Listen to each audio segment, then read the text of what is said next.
Yung dinadala ngayon ay isang at tandaan ng pananampalataya at pamimintuho sa pagmamahal ng Diyos sa atin at sa mabisang tulong ng mahal na Birhen at ng mga santo.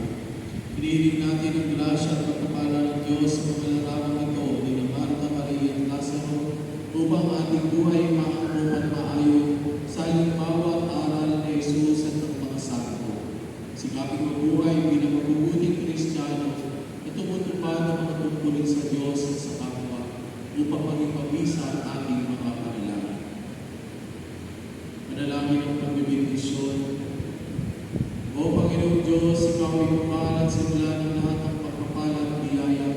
Ibuhos mo po ang iyong bindisyon sa larawang ito ni Marta, Maria at Lazaro na nagpapaalala ng iyong kabutihan na maalala ng pagpapala sa aming lahat upang ang lahat ng dumulog at pagdasal sa tulong ng mga larawang ito ay magtamo ng iyong awa at biyaya.